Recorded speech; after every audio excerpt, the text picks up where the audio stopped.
and gentlemen, welcome once again to the Slow Burn Pro Wrestling Podcast, where all professional wrestling storylines live. As always, I am your host, Matt Brandon, bringing you all pro wrestling's news, notes, innuendos, and whatever else you can come up with in this wonderful world we call professional wrestling. Welcome, everybody. Happy Sunday. A little bit of a tired, a little bit of an exhausted Sunday, but man, what a Sunday nonetheless. It's been a hell of a week, guys. Glad I could bring stuff to you here on the Slow Burn, but I got to say, last night, wow, unbelievable. Last night was special on a lot of different levels. Number one, that's my first AEW pay-per-view in person. So that's it. WrestleDream. Wow. That in and of itself was special. The matches, getting to see the matches, they were special, they were great. But more so than that, guys, something else last night as I posted a live.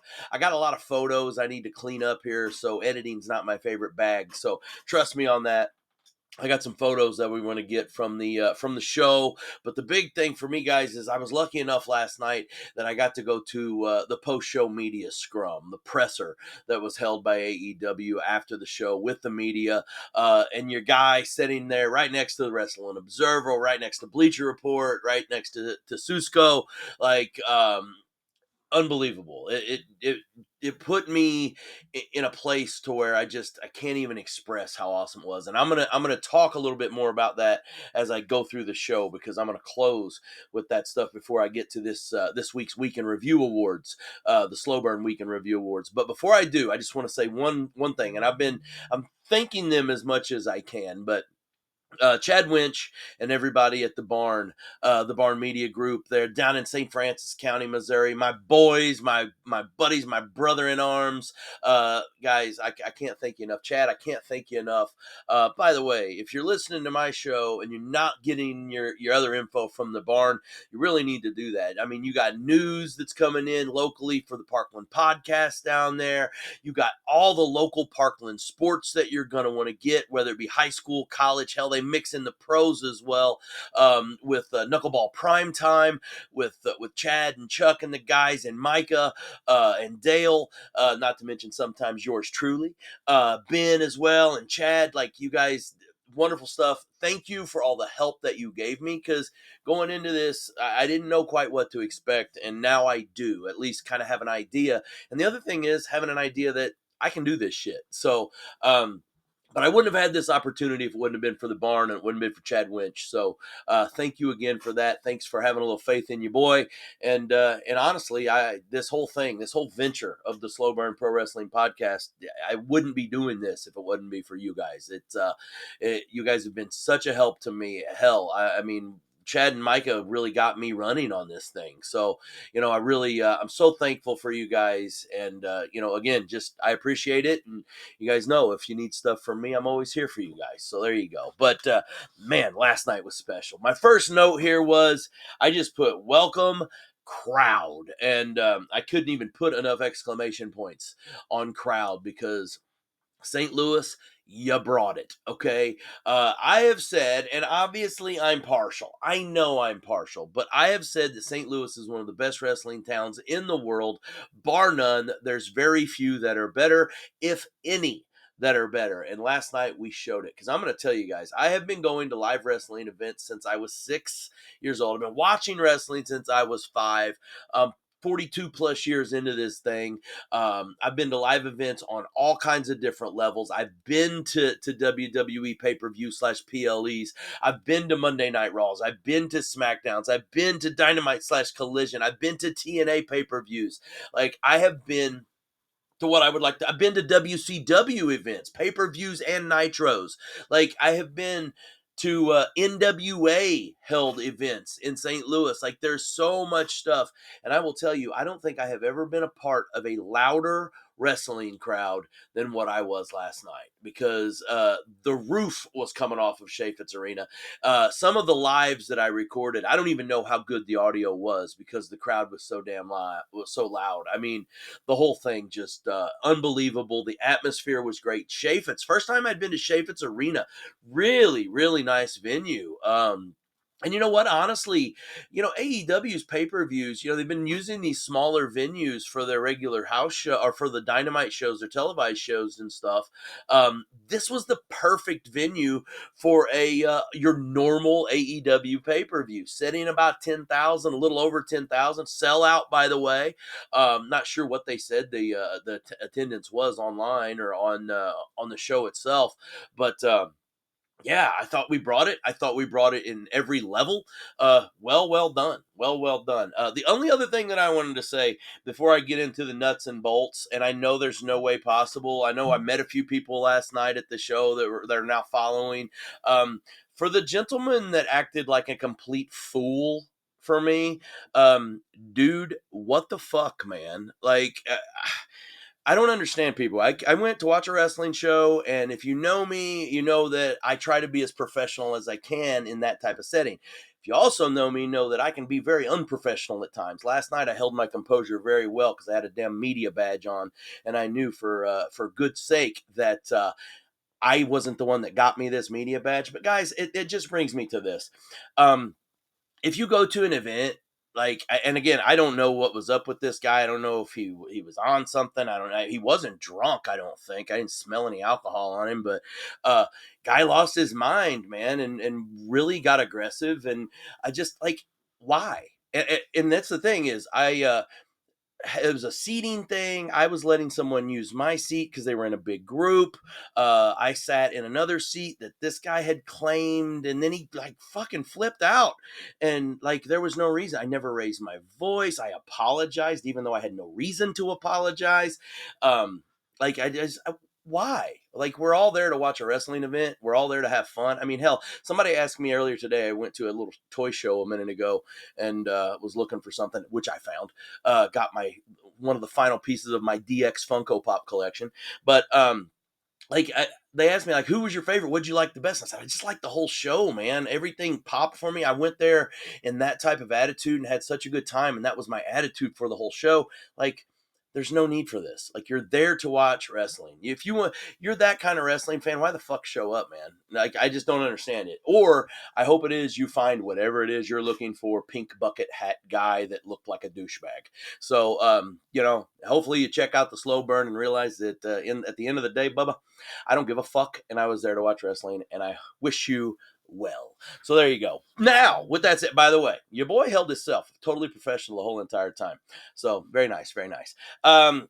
Let's get to the show, guys. Let's get to the show. I'm going to go fast through a few of these because there's a lot of stuff to talk about. Huge card on this. The end of the pre-card stuff, it was kind of interesting as we had FTR versus Jet Speed. By the way, I'm not going to go through the other pre-show stuff. Willow looked phenomenal, though, I want to say, as Willow Nightingale and Harley Cameron went over Megan Bayne and Penelope Ford.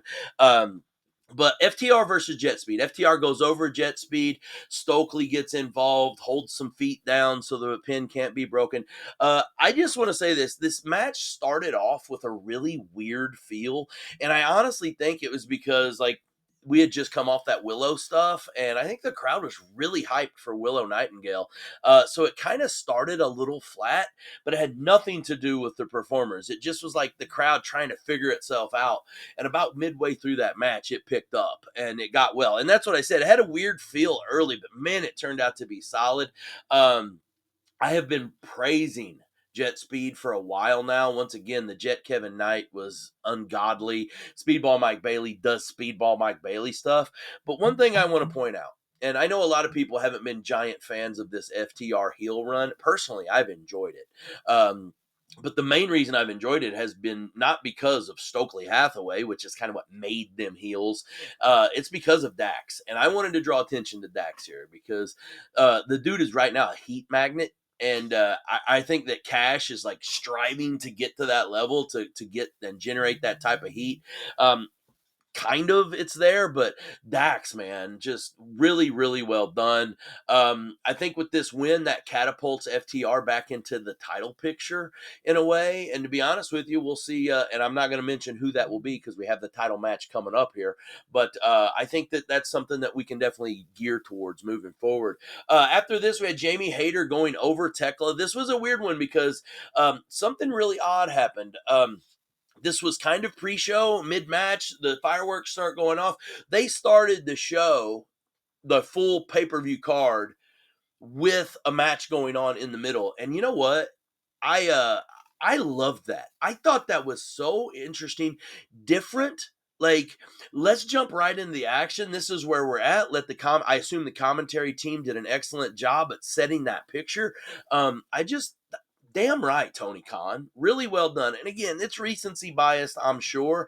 I was there in person, so I'm sure I'm kind of putting this some lipstick on this machine here. But at the same time, it's like, damn, it was good. And hell, it was a change. And you know what? Sometimes an interesting little twist in professional wrestling can shove the industry on its head. So, really good stuff. Like I said, Jamie Hayter goes over there. By the way, your boy didn't do too well at picking these games. Picking these matches. I'd been red hot going into this one. Hell, I was undefeated last weekend, but not so much this time around, right? After this, guys, we jump right into another tag team match. The Jurassic Express goes over the Young Bucks. Here's what I want to say. Number one, perfection. I did a live right before that, and I said, if you want to see solid, high level, top notch tag team wrestling, this is the match for you. And it was everything that it was supposed to be. Once again, the Young Bucks. I mean, what can be said about them that hasn't already been said? This team is one of the phenomenal, most impressive, greatest tag teams that's ever wrestled. It's funny, I was on my way home last night. My oldest son is with me. We're having a conversation. And he's like, you know what's crazy is I think it's time that we really start mentioning the Young Bucks as some of the greatest tag teams of all time. And I've said, you think greatest tag teams of all time: Hardys, Dudleys, Road Warriors, Rock and Roll, Midnight. You go on and on. Edge, Christian, blah blah blah. I've made these up. You could keep going. The Steiners, obviously a huge part of that. Brainbusters. You could go on and on. Demolition. I think it's time that we start FTR. I think it's time that we start putting the Young Bucks in this conversation because they're poetry, guys. They are poetry. They do things that no other tag team has ever done. The way they synchronize with one another is just special. To be honest with you, they are a modernized version of the Hardys right now as heels. If you can kind of see what I'm saying, they're that good. They're that in sync with one another. And I just think they're special. And I think that we're lucky right now. I also think they're doing their best work that they've done maybe ever, but definitely in a long time. This heel run is good. I actually thought for a moment last night that this heel run might be coming close to being over. It wasn't. So, at the same time, though, I mean, what can you say? Jurassic Express, same way. They didn't miss a beat. The Jungle Boy Jack Perry, or Jungle Jack Perry, as they're calling him now, which is, I get it. We've evolved. We've matured. Great. Luchasaurus looks strong as hell. This whole match was absolute wonderful. Definitely has a chance for match of the week. I don't know if it'll cut it. I don't know if it'll get it at the final, but definitely in that running. The other thing here is I thought that the decision in this, midway through the match, like going into it, I kind of thought it would be Jurassic's to walk away with. About midway through the match, the way the crowd was, and there was some pro Young Bucks crowd there, by the way, your boy included. Yes, I started Young Bucks chant. That's how it goes. But this decision could have went either way, and I would have been totally fine with it. Almost a little disappointed that the Bucks didn't pull it out, but I understand why you have to have Jurassic win there. It makes total sense. You're not going to hurt the Young Bucks, although I will say I do want to see the Young Bucks back in the title picture at some point, maybe by Christmas, something like that. Probably not going to happen, but at least there's a possibility there. So after the match is over with, the Callis family comes down and beats the absolute hell out of the Jurassic Express. The Bucks are walking out. Bam! Kenny Omega's music hits. By the way, first time I've ever seen Kenny Omega in person. And if you've been paying attention to the Slow Burn for a while, you know how big of a Kenny Omega fan I am. I think he's one of the greatest professional wrestlers of all time. But it was great. That brief stop as Omega's coming down the aisle to the Young Bucks. It's like, what the hell, man? Like, I really had a thought there for a minute that the Young Bucks were going to turn around and with Kenny Omega go make the save. They did not. They are still heels. However, the cleaner, he cleaned. All right, as Kenny Omega comes down, cleans the Don Callis family up here. Before it was over with, Kenny standing tall with the Jurassic Express. This could be an interesting little partnership. It won't last. There's no way it'll last, but it could be an interesting little partnership moving forward. So, and Callis goes down. So, it was also a neat little thing because they have been looking so strong lately, too. So, also a decent little twist there. Guys, after this, we had the Hurt Syndicate in a trios match versus the Demand. That's Bobby Lashley, Shelton Benjamin, MVP versus Show Some Love for Ricochet and GOA, Toa Leona, and Bishop Khan. Shelton stole the show as Shelton always does. The table spot was good. Bobby Lashley wrestled like Bobby Lashley, which to me is like Bobby Lashley. So it's, it is what it is. I'm not a Lashley guy, never have been, never will be. I am so pro Shelton Benjamin though that it's like almost getting to the point that I overlook some of it.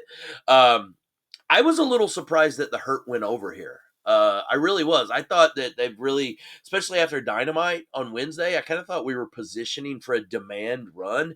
I kind of think by squashing them there, which it wasn't a squash by any means, not a squash match, but I think by having them lose there, you kind of lost a lot of momentum. Whereas if the Hurt Syndicate would have lost there, I don't think it loses a whole lot of momentum. So I don't know, just my personal opinion. The other thing I want to say here, Shelton stole the show, but Toa Leona is a threat. This dude is legit, man, and he's doing some really good stuff right now. I wanted to give some props to his facials.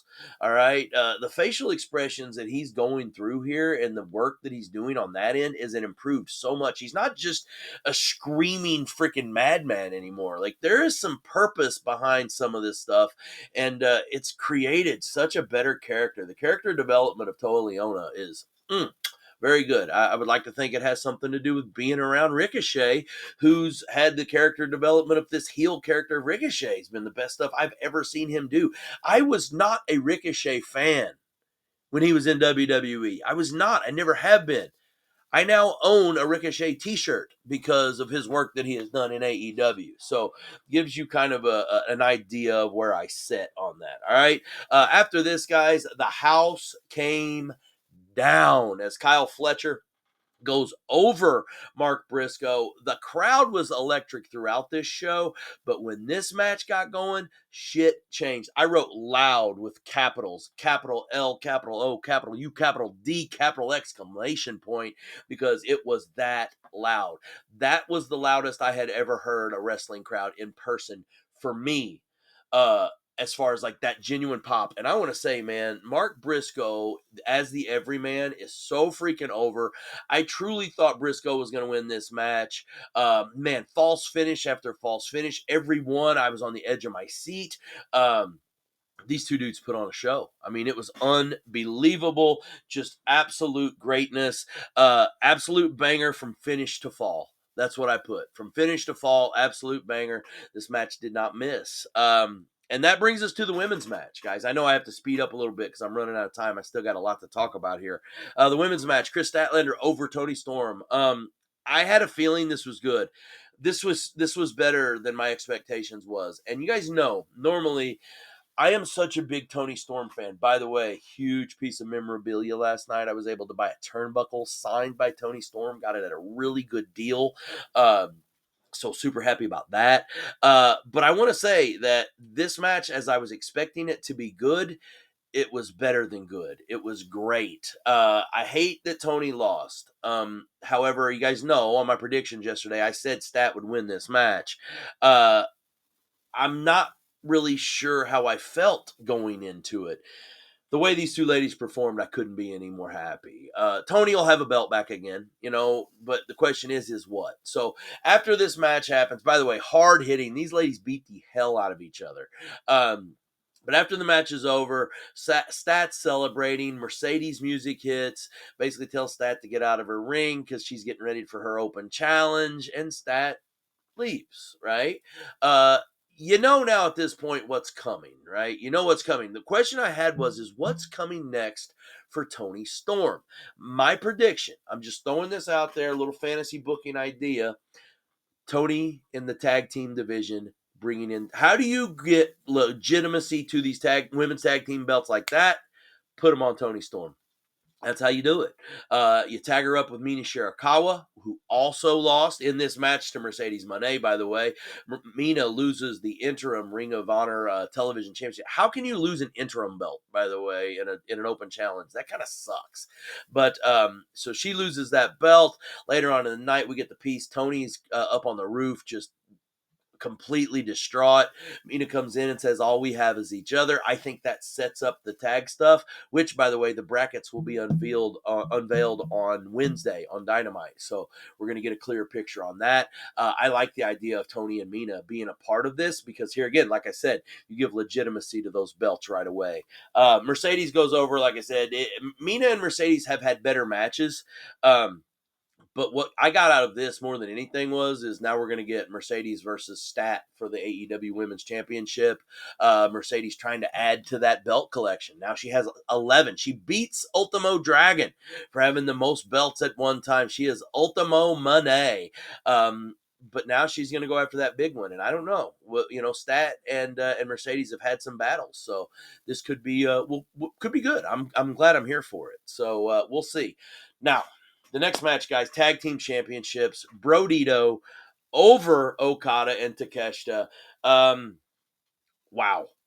I mean, unreal. It just, wow. This match had everything I wanted. It had everything I needed. Who would have ever thought that Brody King and Bandito would be this special as a tag team together, right? Like, who would have ever thought that? But on top of that, more than anything, number one, I finally got to see Okada in person. If you, like I said yesterday, if you know, it just is something to me. Number two, seeing that IWGP belt around Takeshita's waist. First time I've ever seen the IWGP belt in person. It was just, unbelievably special for me. And then, what do you know? The match hits on every level. What I wrote here is, come on. Story after story after story. We know now Wednesday we're getting Bandito versus Okada. I don't know if it's title for title. I'm not sure what the deal is on that, but I'm getting Bandito versus Okada, right? We also have the stuff going on with Okada and Takeshita, who once again couldn't coexist in this match. Took each other out at times, flipped each other off at times. What comes next for the tag belts? Do you think FTR? Do you think Jurassic Express? Check out the press conference that I posted earlier. Tony Khan answers that a little bit for us from your boy's question. This match was just, wow, unbelievable. I unfucking believable. Couldn't have been more impressed. That brings us to the championship match. I was surprised that Hangman Page and Samoa Joe go on before the Darby Allin John Moxley match. It made sense. I'm actually glad they played it out this way. Just surprised. Not normally the way that this usually goes, but Joe and Hangman beat the hell out of each other. It was so damn good. It was so hard hitting. Very Japanese style of wrestling here with the hard hitting going on. Both guys beating the absolute hell out of each other.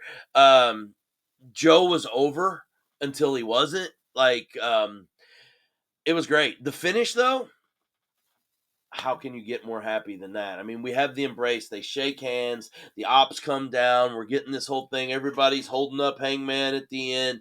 I had two people with me. I literally said, he needs to clothesline his head off of his shoulders right now. And one of my friends says, what? Steve says, what? And I said, right now is the perfect opportunity. He needs to clothesline his head off his shoulders. Look at my son. I said, you've got to clothesline him right here. And then I'll be damned if Joe doesn't clothesline Hangman's head off of his shoulders. Then there was no doubt what was next. As the ops have the heel turn, they beat the hell out of Hangman Page, and we are not done with Hangman Page and Samoa Joe, and I am so happy. Right? Awesome stuff. Can't wait to see more of it. Fantastic. Let's get to the main event, guys. Man, this one was a little fishy. Fish tanks? Okay. Freaking stun guns? Okay. What else do you want? Okay. Strangling with a flag. All right. Lighter fluid. All right. These two dudes killed each other. The crowd chanting, "This is murder." Yeah, right? At least manslaughter at the very least. Darby goes over Mox. I didn't think that this is how this would play out. I understand why. I can't wait to see what happens next. I hope that we can get some separation now of Darby and Mox and let both those guys go on to some other storyline to kind of pump this up a little bit more. I think it's possible. No need for these guys to meet back up for a while. Although, you know what's going to happen again. Um, Sting, man. Sting. Sting came out. If you watched the live, I was so excited. I'm not even the biggest Sting guy. I'm so appreciative of him, of the legend of Sting and what he's gave to the business. But if you thought that there was a pop at any point in this show, when those lights come on and Sting is there with that bat in the middle of the ring, ready to do damage, like unreal. I mean, the lights go down. People had an idea, like, oh my God, what is this? And then it's Sting. I'm sure Shivani said that on the commentary, but I loved it. I loved every bit of it. I thought this was absolutely unbelievable. Great spot, guys. I scored the show an A minus. Um, uh, Being there at a live event and feeling the energy, it's just something special. AEW is something special. Again, I don't have a direct competition between the thing. I'm just a wrestling fan. I love it all. I love AEW. I love WWE. You know, TNA is probably my favorite thing on television right now. I'm still a huge New Japan guy as much as I can be. Hell, I love GCW. MLW, you name it. I love wrestling. But what I dealt with the other night was special, and there's no competition. It's just awesome for wrestling. So anyone that's trying to tear this show down, they're insane. They're out of their brains. It was unbelievable. But I do want to say, being able to attend the post-show media scrum, the presser. And like I said, I post this on the Facebook machine earlier. You can hear my questions. I really enjoyed that, being alongside Wrestling Observer, being alongside Bleacher Report, Susco, like all of those. It was just a special event. I mean, Fox 2 News up here in St. Louis. It was a special thing for me. Again, Chad and the guys, thank you for that. I hope I fit in. I hope I did my part. I said I will clean up some pictures. I got to do some editing on these pictures, and we'll get those put in as well. And I'll post those to the Facebook machine, and we'll go from there. But I was so lucky, so happy. And I fit right in. So there you go. So let's push the slow burn a little bit more. I'm ready to grow. I'm ready to do some more. So there you go. But AEW WrestleDream, outstanding. Let's talk about the week in review. I'm running out of time. I only got a couple minutes here, guys. Let's start at moment of the week. I want to start from the bottom and go up. First off, moment of the week was this guy at WrestleDream. All right. I'm not even putting that as my number one, but there's nothing better for me than me being at WrestleDream and being able to come in as media and be able to do my thing. Like, that was my moment. But Braun Breaker turning on Seth Rollins is obviously the wrestling moment of the week, followed by Ilya Dragunov returning and beating Sami Zayn for the U.S. title. Promo of the week, there was nothing better than Jon Moxley, Darby Allin on Dynamite, that cinema that they put together. I know it's backstage. I know it's not necessarily an in-ring promo, but a promo nonetheless, and it will probably have a very good opportunity at promo of the year. Runner-up was Seth on Raw, the beginning, not the end. So interesting there. There wasn't a whole lot of runner-up this week. Show of the week, hands down, AEW WrestleDream with AEW Dynamite as runner-up this week. Raw was right there with Dynamite, but I'll be honest, nothing compared to WrestleDream. Show of the week. Match of the week, guys. This one was a tough one because there were some good matches. I gave match of the week to Bro Dito over Okada and Takeshita. Being able to talk to Brody King later on in the evening kind of even pushed this a little further. And if you know how big of a Brody King fan I am, you'll know he might be my favorite guy in AEW right now. I just love the stuff that he's doing. So Bro Dito over Okada and Takeshita.